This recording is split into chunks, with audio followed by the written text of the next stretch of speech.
Hey, welcome back to another Rising Star podcast episode. I've got an amazing one for you today. Super excited. My buddy Jeremy Whittaker. Okay, I want to share literally this interview that we did where he went from selling meat and like buying trucks and like trying to run a meat company to, and had success with it, right? Because he's a naturally talented individual, but joined the insurance industry in his first year, made hundreds of thousands of dollars simply by jumping in, and wrote hundreds of thousands of premium, by the way, right? But by jumping in, using the business principles and practices that he learned from his previous occupation into this industry, right? Hard work, dedication, focus, following a proven system and actually following it, right? Like set a ton of appointments and went at it hard, bought a ton of leads, was really committed. I can tell you, this will be one of the cooler episodes that you hear.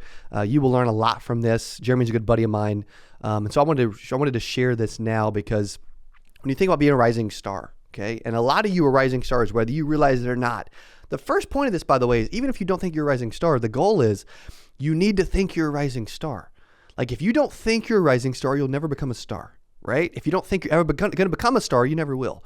And so I really want this to help your mindset, boost your confidence. I want to give you tangible practices from people actually physically doing it out in the field, okay? And so I want to share this thing. Jeremy's been in the business several years now, but his story can relate to a lot of rising stars in the business. And you think about this, Rising Star is meant to help agents. So if you're a part of Rising Star program, let me know in comments. I'd love to hear about it. Okay. Rising Star is an actual training program we do. So if you're not in it, listen up. Okay. You can go to CodyAskins.com/rising star. Okay. CodyAskins.com/rising star. We'll put the link in the description below, but you get access to this for only $88 a month. And we do a training, coaching, and accountability call every single Monday.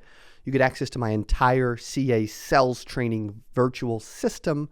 You get access to a Facebook group, and you get access to 2 days here in Missouri, workshop style with some of the top people in the world. Okay, again, it's $88. It's a Rising Star program. The Rising Star podcast was created because I was voted, for those who don't know, I was voted a Rising Star by an insurance company in Costa Rica years ago. And I was on this trip and they awarded me. It was like total shock, total surprise. I had no clue I was about to receive this award, and it was really cool. Okay. So if you're out there and you believe in yourself, like I always have, or even if you don't, now's the time to start. Okay. So I hope you're loving the Rising Star podcast. I love showcasing people's success. I love showcasing people that are struggling, and I want to help you. I just got an email recently. I'll share this and I'll go to the podcast. I got an email recently from a guy in Botswana. Okay, I think his name was maybe Jeremiah, something like that. I can't remember exactly.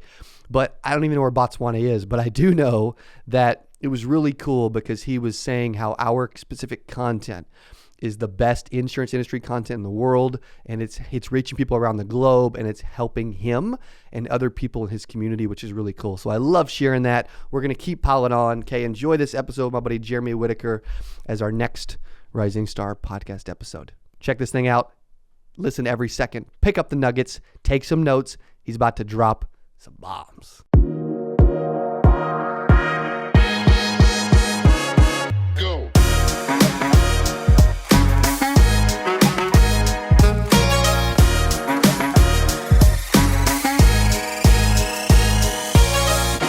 Putting in the hot seat today, my good buddy, Mr. Jeremy Whittaker. Dude, what's up, man? What's up? Dude, as you guys jump into this and watch this, stay with me. This cat did $250,000 in his first 6 months. Unreal. And also did $1.2 million in premium in his first 18 months. And we're not talking about P&C. We're talking about life insurance. 1.2 mil, 18 months. That's freaking crazy, man. Man. I tell you, it did not seem as if that was going to be my story. If you really, kind of earn it out, I definitely wasn't foreseeing $1.2 million in 18 months. If you really want to know the truth, I thought it was going to be hard for me to do 100,000 in my first little while. The way it was looking, but I appreciate that. Dude, it's so freaking rare. Like, you guys watching understand what I'm talking about. Like, this is like unheard of. It's like, I don't know if I've ever heard that actually done before. I don't know. Maybe Nate was close. Who knows? But that's freaking crazy, man. Like, what was it about? What was it about you where you were able to jump in the business and just boom, just flip and explode? there was nothing about me that I was able to jump in the business and flip and explode. There again, if you go back to the first part of my journey here, it's dude, it was struggle. Yeah. Like I thought I was going to be good at this. I come from door-to-door sales, the worst kind of sales. You're going around and selling meat and steak and chicken, pork, seafood, door-to-door, people that don't know you, and you're trying to convince them to like you real quick and buy your stuff, right? Jeez. And, I came into this business almost thinking it was going to be similar to, selling steaks and chicken, and it wasn't. And so what really excited me about this was that I wasn't going to be looking for my client anymore. That it was going to be a client that sent in a letter and said, hey, I want some, whatever these services are that you're offering. I want some final expense or some mortgage protection. And so when I thought about it, I'm like, man, this is going to be like walking up on a bunch of laydowns. Yeah. Like everybody's going to be a laydown. And the truth was, it wasn't that way. Right. And so I was like everybody else. I got on the phone for the first time and I panicked and got nervous and couldn't do it, and then talk yourself into it. And I'm thinking to myself, I know this has got to be too good to be true. Yep. Right. This whole insurance, and you can go out and make a 6-figure income, and everybody talks about it, but it's got to be too good to be true. It can't be that easy. I bet whenever I pick up the phone that some of these folks are going to cuss me out, or some of these folks are going to tell me they never sent it in. And yeah, exactly. Lo and behold, when I got on the phone, that's what I heard. They told me never sent this in. Folks cussed me out. Folks hung up on me, right? Yeah. All the good stuff. Yeah. And for my first 6 weeks, it was nothing but that. For the first 6 weeks in this business, all I did was struggle. I would get on the phone, I'd get my teeth kicked in, and then I'd tuck my tail and I'd go out and knock on doors and sell steaks. To come to the rescue for me, right? Would you really? As like a backup plan? That was my backup plan. That was my plan B. And so for me, I can remember wanting to quit in my first 6 weeks. I remember wanting to quit more than one time in my first 6 weeks. I can remember texting my mentor and saying, I know you don't know me very well. We just met. But dude, I've spent literally $1,400 on leads. I've got nothing to show for it. All this time I've been in my room dialing on the phone in the office. I could have been out knocking doors and making money to feed my family. And at the end of that text message, I said something else. And I said, I know you don't know me very well there again. But one thing you're going to figure out about me is I'm not a quitter. Wow. I don't care what I need to read, who I need to talk to, who I need to get around. This has got to work for me. And at that time, that was the first time I guess I was coachable at that point. Yep. I was willing to be coached. Dang, dude. That's good. What happened? What made you that way to where, because 92% of agents fail because a lot of them quit. You're struggling bad, but you're like, dude, I'm not a quitter. Where does that come from? I think that's all my life. I've had to grow up with a self-esteem issue. Right, I was one of the youngest of a ton of cousins. Definitely the youngest child on my mom's in my household, and being the youngest of 30 cousins, you're going to get a little bit of picked on, and people are going to bully you a little bit, and so I always grew up with a big vision of what I could be. Yep. But always this thing in my background or in the back of my head going, you're never going to make it. You can't be that good, And so coming to the insurance industry, I think by that point I had already decided that this guy from West Memphis, Arkansas, didn't have very many opportunities laid out in front of him. And all of my life, I've let that little voice in the back of my head that went, maybe you're not good enough. All my life, I let that take over. And this was finally, I decided that I wasn't going to let that take over anymore. That it didn't matter, how anybody felt about it, including myself, that I was willing to make a commitment and sell out 100% to getting what I wanted in this industry. Gosh. And so, all about, I guess, the first, after about that first 6 weeks, I decided that, it wasn't a problem with this business. This business was perfect. There was people that were making money in this business before I ever stepped into it, right? That it had to be. It wasn't the leads, right? Because there's folks out there working the same leads that I was struggling with, and they were getting results. So I mean, I had to really take a look in the mirror and go, who is it? You know, what is it? And it was me. That's hard to do too, isn't it? Yeah. And it's the hardest look to take at yourself because, I mean, obviously we all want to think, you know, we're doing everything the right way and we're giving it all we got. You know, it's got to be them, right? Never me. And that was the hardest thing to look back and go, dude, you got to get better. You know, it's not the system, it's not the leads, it's not the people, it's you. Wow. What did you do to get better? So every day. And I still do it to this day. I decided that I was going to have a routine, and I think that for me, my routine is everything. And so when I get up out of the bed, feet hit the floor, it's gratitude right away, right? But then it's what am I listening to? And so I'm flipping on a YouTube, right? And I'm listening to some motivation. I started reading books back then.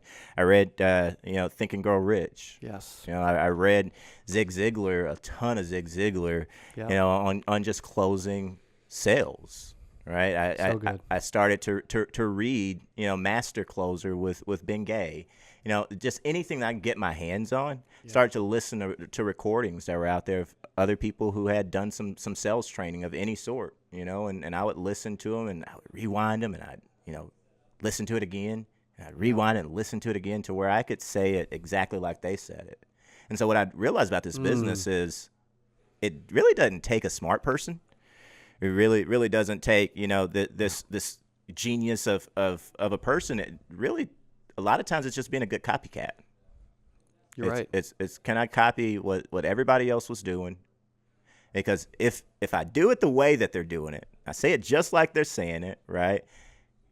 I'm probably going to get the same result. Yeah. And that's what I realized. So I stole a lot, right, of stuff from Zig Ziglar, there again, from Brian Tracy, from all the heavyweights. And I decided, hey, if it's going to work for them, it's going to work for me. And I put that to practice. I review after appointments, you know, after I get out of one and I'm like, man, that went well. I did, you know, $3,000 in AP on that one. What could I have done different? What could I have done better? Definitely the ones that I didn't sit down with, or I didn't sell. What could I have done better? Yeah. Right. Because it's easy enough to go, you know, you can't sell them all. But I think that's selling me short from saying that did I do everything possible to get that deal to help that particular person I was sitting in front of. Exactly. And so just developing a routine where I just decided to get busy and go to work and outside of just working on myself, just taking freaking action. Yes. You know, and I think that's the biggest part. See, what I realized is there was a lot of people I looked up to in this business, a lot of people that, you know, at my company were doing $300,000, $400,000, $500,000 a year. Wow. You see them going out and doing and having weeks, $15,000, $20,000 weeks. And I knew some of them had been here a while. You know, they had been in the industry maybe 3, 4, 5 years. Sure. You know, some of them 10, 15 years. Some of them brand new. But I knew the bulk of them had whatever amount of experience. And I wasn't going to be able to compete with them on that. I couldn't compete with them on their amount of experience. I just couldn't. No, I guess true. Where I can compete is I can outwork them, right? Yeah, what I lack in experience, I can make up for in sheer hustle. That's right. And so I decided that it didn't matter to me if I knew that if I wanted overall to have more time to build this future, a legacy, and to be able to help a bunch of people, that I was going to have to sacrifice starting with my time. And I knew that I needed a few more swings at it than somebody else did. Yeah. The guys that were out there killing it, they probably didn't. They say, hey, I run 15 or 20 appointments. They're out there killing it. That's great. I needed more swings than that. So I had 25 appointments, 30 appointments, you know. Wow. Just give myself some more times at the bat because I know broken clocks strike twice a day, right? Yep. And so I've got to close some deals if I'm just up to bat way more. And so that's a part of it too. So you just put yourself in a position where you couldn't lose. Just couldn't lose. Yeah. And something clicked for you, though, at some point along those, because the first 6 weeks was a struggle. Next several weeks, you're getting better, finding the occasional sale, improving a little bit, choosing not to quit, learning, adopting, and finding certain things that are working. And then before you know it, $250,000 in your first 6 months, you became, I don't know what it was, but you became an obsessed freaking monster. And I don't know where that, when that clicked and you just took off and like it almost like a light bulb went off, like, holy freak, I can do this. Holy freak, I'm better at this than I thought. Holy freak, this is working. I'm going to do it again. And it just like the rocket took off, do you remember a moment or like just some things happening that just like, dude, I got this now?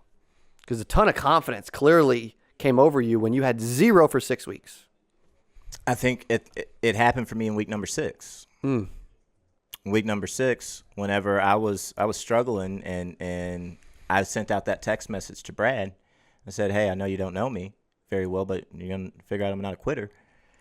He got me on a call with 4 other people. There was the 2 agents had been 2 years in the business, and there was an agent that had been 6 months in the business, and there was myself and there was Brad. And is it anybody else I know that was on that call? I doubt it. No, just Okay. Brad Smith, me, and there's a few other agents. Nice. But these people took literally an hour and a half with me, and they sat through and just went through what I was going through. What objections are you getting on the phone? How did you handle it? This is what I would do in that situation. And for me, I think there was a big trust issue as far as, because I could get a certain amount or a certain amount of I guess a certain distance through my script. Mm-hmm. As far as I would introduce myself, I'd go through verifying their information. Then it was time to book an appointment. Couldn't get them to book an appointment. Everybody's like, oh, can you put some in the mail? You know what I mean? It's like, I don't let people come to my house. And so what we figured out is I was really sounding like a salesperson on the phone. And that was because I'm sitting there and I'm reading this script that I really didn't need to be reading word for word. Wow. And they dropped that information on me, gave me some other tips, but I don't think that's what changed it, right? Mm-hmm. That's a part of it. Sure. What really changed it was me going out in week number 6, and I had a total of 20 meetings, and I went out my first 12 of them, and I sold nothing.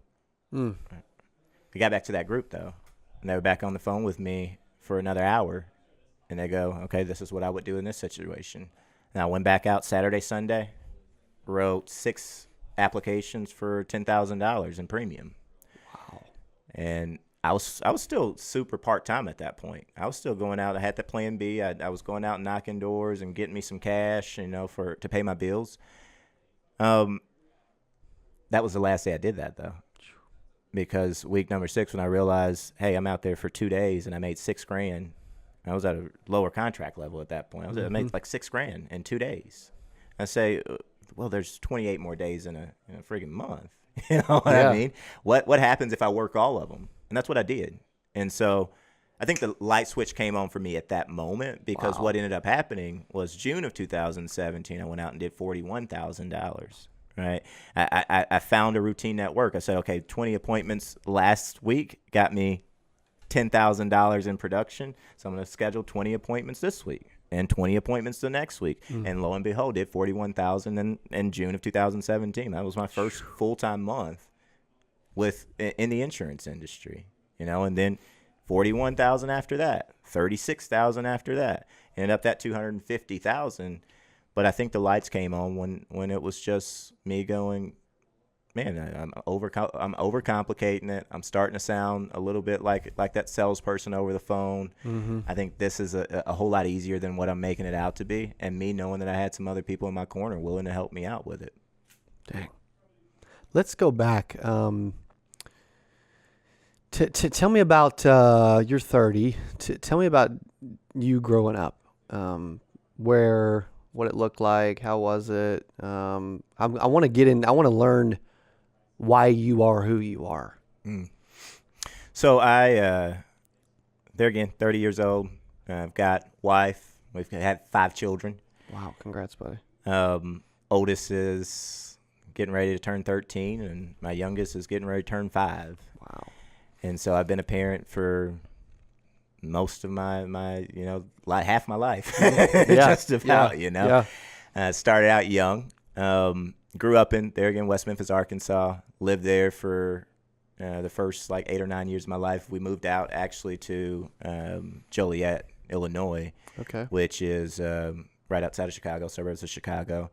And that's really where I say my story started to kind of unfold and change. Okay. Like I said, growing up in West Memphis, we were around all of our family. Had a bunch of cousins, that had it rough from a psychological standpoint. Mm-hmm. Had some physical abuses and things of that nature as a toddler, and moving to Joliet was my brand new start.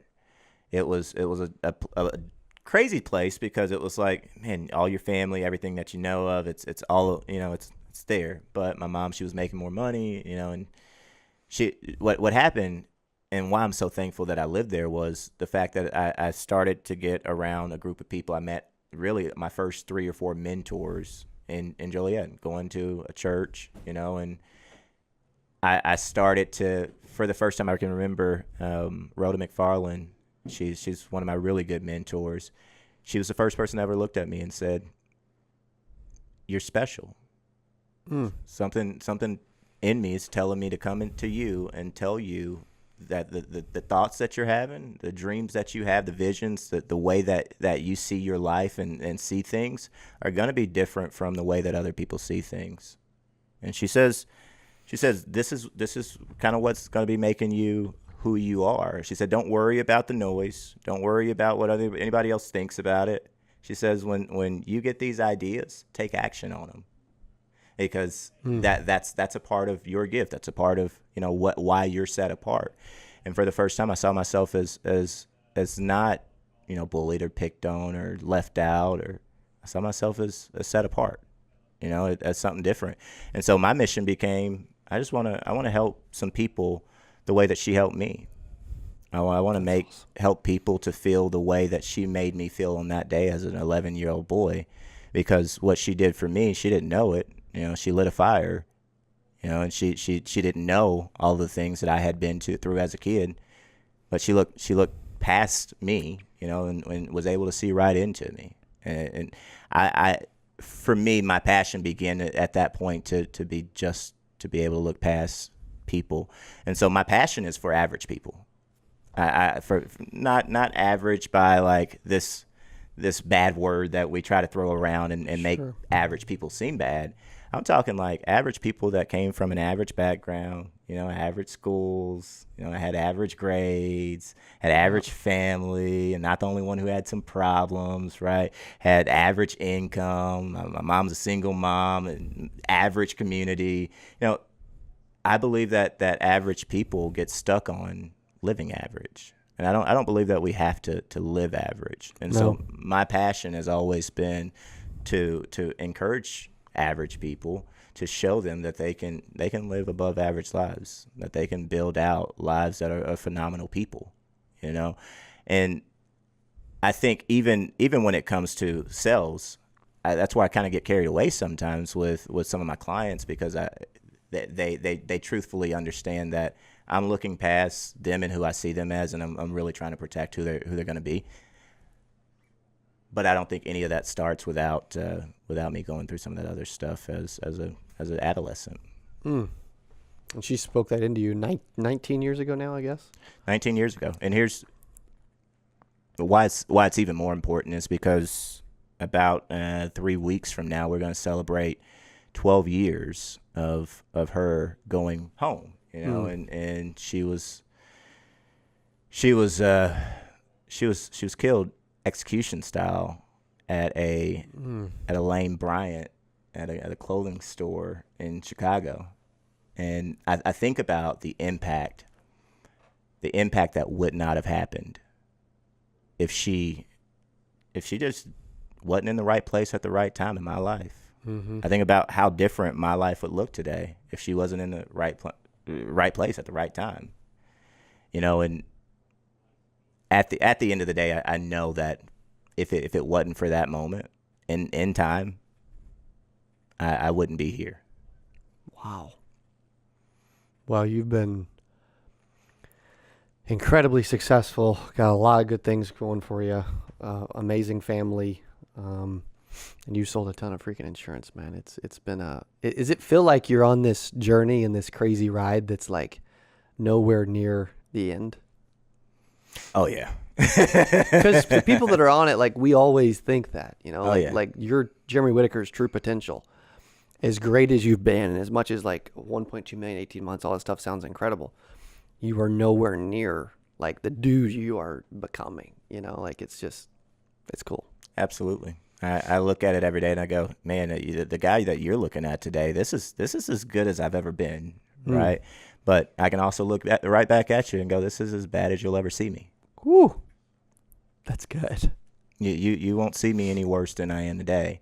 And that's because, well, I get to work on me, right? I get to define who am I going to be. Yeah. I think that's huge. I don't just see myself as, just a insurance agent. Yeah, I can sell some insurance, right? Sure. And that's been through the school of hard knocks. That's been because I went out there and failed at it a ton of times. And don't get me wrong, even this week, I've had some days in there. It's like, man, I sucked today.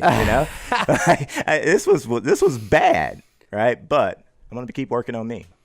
And even when you have those bad days, because a lot of people watching right now, like they're gonna have those bad days, man. They're gonna have bad days all the time. As a new agent, first 6 weeks, a lot more bad days than you're gonna have now, right? Yeah. But when you have those bad days, like, what do you do? What do you say? How do you bounce back? How do you keep pushing? Or are you just so far along now that you're like, dude, I'm on the way, and that's never stopping. Like what happens? Because we all have bad days. Yeah, we're going to continue to. I'm going to continue to. Yes. I think there's a few things that I do when I have a really horrible day. When I was like, man, why is this happening to me? Like, did they not know that nobody sent them out the memo that I did $1.6 million before I came to their house? Yeah, exactly. No. Come on now. But I think it's reflecting on it there again at the end of that day. I think where a lot of agents go wrong is they reflect appointment to appointment, and that's where you can mess yourself up. Because I'm thinking about all this negative and all this guy that didn't buy from me and how he was a jerk and how he kicked me out of his house, and I'm thinking about all this stuff, and guess what? I'm feeding my mind, feeding all that negativity right back to myself. So when I show up to the next client, what kind of face do I have? They ain't going to see a game face. They're going to see that face of defeat, right? Yes. They're going to see it all written over me. And so that's right. Make it through the day, reflect, do all the cussing and yelling and screaming. I do a little bit of that too. Punching the steering wheel. Punch the steering wheel at the end of the day. There you go. Right? At the end of the day, get it out, because you don't want to wake back up. It's like they always say, don't go to if you're married, don't go to bed mad at each other. Yeah. Right? Don't go to bed mad at yourself. Yeah. There you go. Don't go to bed mad at yourself. It's not a good habit, first off, but second off, when you wake up in the morning, you're not going to feel any better because you were mad at yourself tonight. Right. And so bury that stuff. But then it's who am I talking to?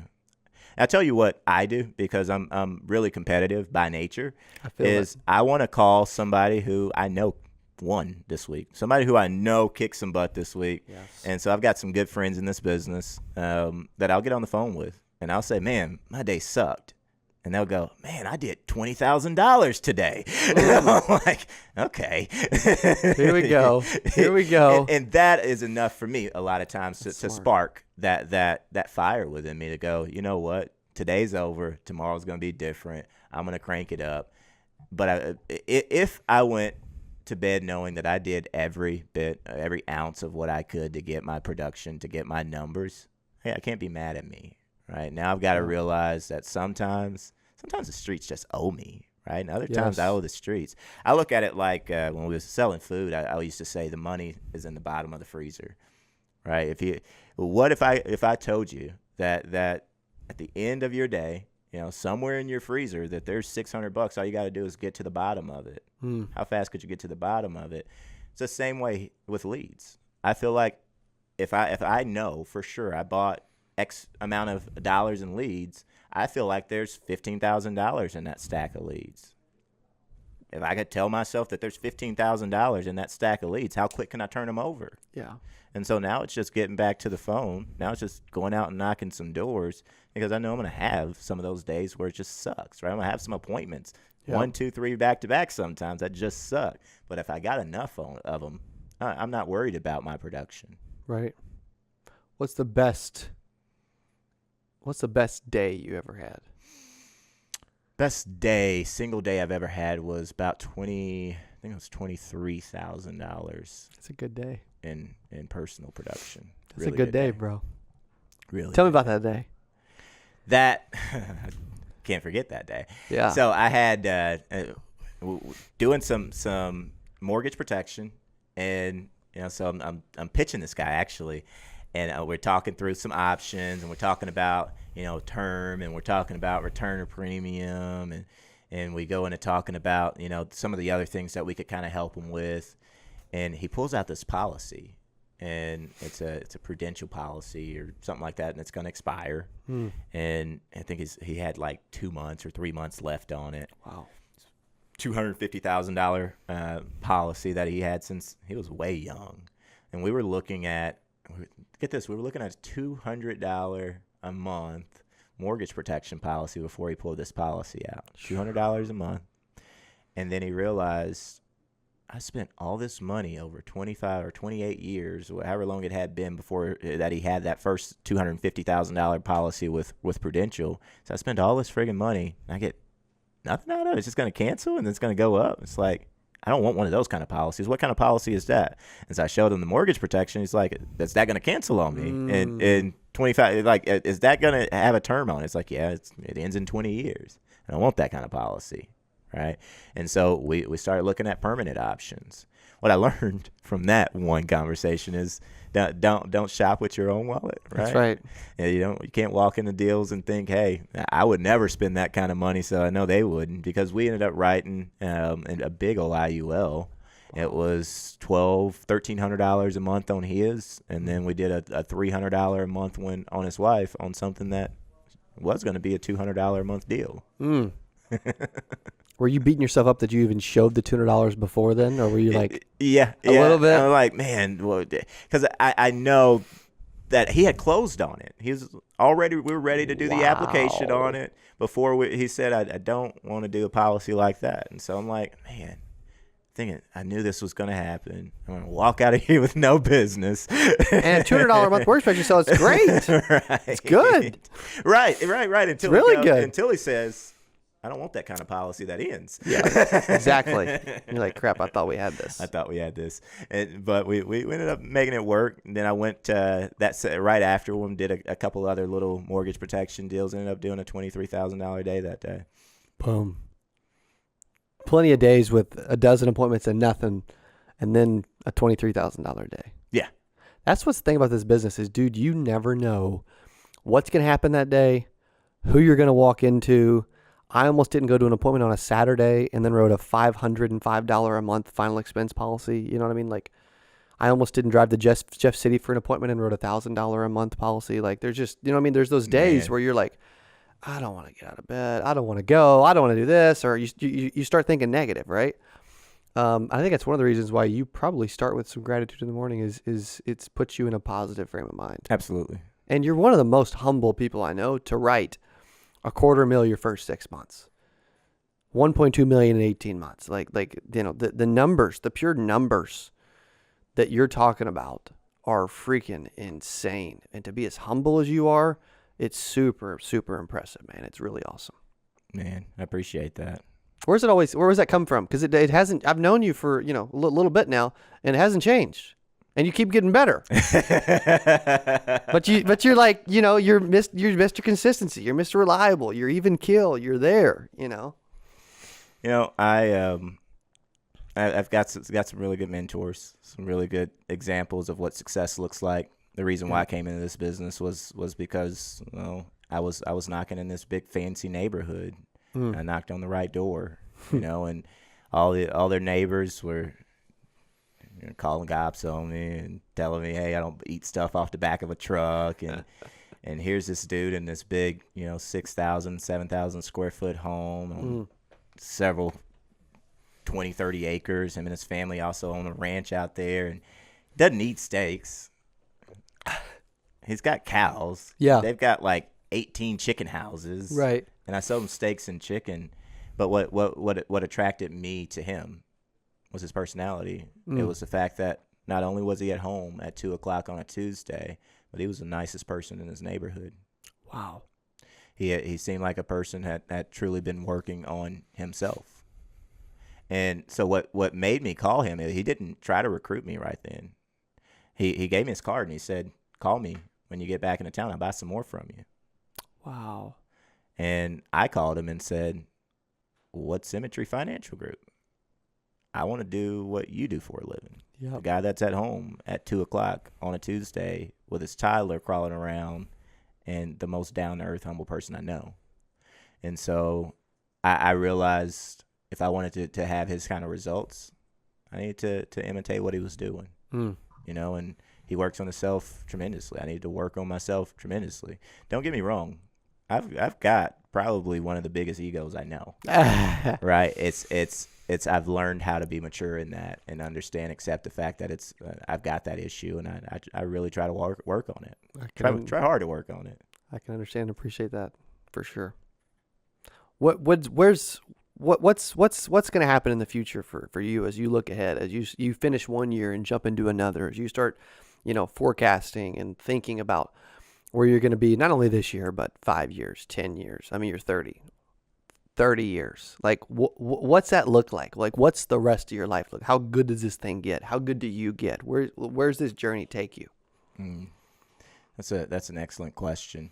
And the truth is, looking at it from here, it looks a little bit more clear than if you had asked me this question 2-3 years ago, right? Because you're talking about a person who came into this industry lost, not really knowing what the heck I was going to be doing. Yeah. I didn't want to do what I was doing anymore. Yeah. But I was lost. And to see first year, going from making six figures, in my own company to doubling that my first year, to going out in my second year here and doubling that again. And then last year we grew by another 100%. And so you're talking 5 years out, and I'm thinking world domination. Is that there we go? No, that's it, man. That's it. That's what I was expecting.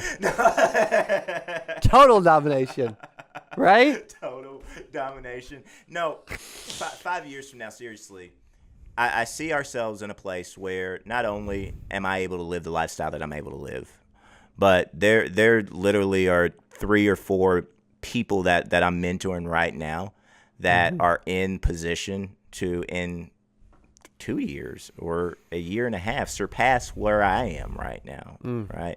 And my goal is, there again, to take average people, show them how to live above average lives. And so my next 5 years is going to be spent doing that. It's going to be spent helping everyday insurance agents, people that's needing a change, looking for something different to get the most out of this business. That's where I'm going, right? And that may look, a little different. That may look like there's 7 or 8 different offices is what we're planning on closing out actually this year. And so we're talking 5 years. That could look like 40 offices. Yep. Right. 100 offices. 100 offices. 20 mil one of the premium. One of the things that I love about working and kind of getting to know you is, there's no limits. I see how big you think, and it provokes me to think much, much bigger, right? Because so much more can be done in a short period of time. Yes. And you're living proof of it. Thanks, buddy. Thanks, man. I'm the dude that would have probably wet his pants and had no clue what to say 5 years ago when we turned on that camera and we were sitting here. If we started, you know what I mean? It's crazy. But you said something earlier that's key, though. You don't quit. I'm not a quitter. And that's a message a lot of agents need to hear. Oh, yeah. Like 92% fail, and a lot of people watching this are new, struggling, inside of 3 years. And I'm hearing the theme and the message today that no matter how you feel, no matter how difficult this is getting, do not quit. And I also believe that your new motto, for your YouTube channel, everything else you're doing, it needs to be, I help average people live above average lives. Because you said that 2 or 3 times today. Yeah. And it's freaking good. Like, it needs to be on a t-shirt. Like, it needs to be on a hat. Like, it's so good. And that it needs to be on the front of your website. Well, after you get done with this keynote coming up and you put that at the top of your site, you've got this rolling header and all this stuff. It needs to be on your YouTube channel. Like, that's really cool. It's really good. You know, I heard somebody say one time, and it made so much sense. I heard somebody ask me, they said, why do people quit? Mm-hmm. Right? And no, the question was asked different. The question was asked, why do people fail? Why do people fail in this business? And I think there's a lot of reasons that we could start to name out. Yep. But if you really want to know the big one, I think we just said it, is that people quit. That's right. And because I believe there's 2 different types of people. I don't care, in life, in business, in relationships. There's winners and quitters, right? And if you don't quit, you win. And you're not a loser then. Right. It doesn't matter how much I fail. Fail is different from me losing, right? Yes. As long as I stay in the game, I'm going to win. That's right. That reminds me, we just did the 8% virtual last year. The theme was, if you don't quit, you can't fail. That's right. And that's the theme and the message that you guys need to resonate and hear today is this dude is not the best salesperson in the world, even though there's a lot of days he thinks he is, okay? As do I, right? He's, not someone that just had everything given to him through life and just, had it easy. He's not someone that had a ton of experience in the insurance business and knew a lot and grew up in it, etc. Like, he just decided not to quit. When times got tough, he got other people on the phone to help him dissect his business and to remind him that if he doesn't quit, things will get good. And a lot of people need to, when things are not going good, it sounds like to me, I've heard this several times, they need to get someone on the phone to remind them that it is going to get better and that to keep looking in the mirror, it's me, but I can get better. True. And I've heard you say that in several occasions where you're competitive. You'll have a crappy day and you'll call someone. It'll lift your spirits because they freaking crushed it. Oh, you know? And it's not jealousy. It's competitiveness. It's that. And you said it too, like your first 6 weeks, you sucked. But you knew people were using these leads, making these calls with this script, running this sales process, and making this amount of money with all the tools and resources I got. So if they can do it, so can I. That's right. So can I. That's right. And there's nothing special, no special talents or abilities that a person needs, right, to be successful in insurance. It's just not. And I've seen people that man, you think there's no way that this person should be this good. Yeah. There's no way that their numbers should look like they do, but they do.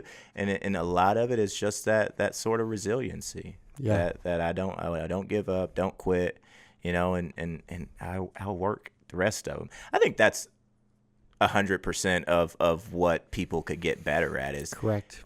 I joke about it all the time, but it's so true. And you'll hear me say it on my channel plenty of times. You'll hear me say it in real life. But I think if there's one piece of advice, people ask, what advice would you give a new agent? Yep. Do more. Yep. More what? Well, more whatever it is. And are you bad on the phone? Do more dialing. That's right. You're bad on the phone? Do more door knocking, right? You're bad in the home? Get out and do some more presentations. Just more than whatever it is that you're doing right now. That's right. Is always going to give you a better result than what you're getting right now. Yes. Yes. You're going to get better. It's going to get easier. It's continuing on. And I've heard that loud and clear today, and I'm really hoping that those listening that are the Jeremy Whittaker, his first 6 weeks, and they're in that spot. It's that it will get better as long as you don't quit. And as long as you don't quit. As long as you make the decision, because a lot of things in life it's a decision, right? But as long as you make the decision, I will not quit. I am not a quitter. It's not gonna happen. It'll eventually get really good. Oh yeah. It'll get easier too. Oh yeah. Because even though you still have to work your butt off, and you work as hard as anybody I know, your appointment set rate is a little higher. Your closing rate is a little higher. Like it gets better. You get better, right? I talked about lately about there's three things. When someone's got a goal, right? They want to make 10 grand a month or whatever it is. And if in your case, they want to make 20 grand a month or 40 grand a month or whatever, that there's three things that can hold them back from not hitting their goal: effort, skill, or knowledge. And without effort, you can't learn more or get better. So good. It's really good. That's it. It's crazy. So what's the what's next for Jeremy Whittaker? You're starting to do a lot of YouTube videos, right? You're starting to share. You're a dude that really cares about people too. Like it. I've felt that ever since we met. Like you want to help people make money. Yeah, and that goes back to kind of everything that we've looked at. But yeah, I'm gonna continue to work on that, putting out content. I want to help some people win this year. I think there's people that are looking at getting into insurance, or maybe they got into it at the end of the most uncertain year we've ever had, and they're going, man, what is this? Is this it? Yeah. I don't know about this insurance thing now.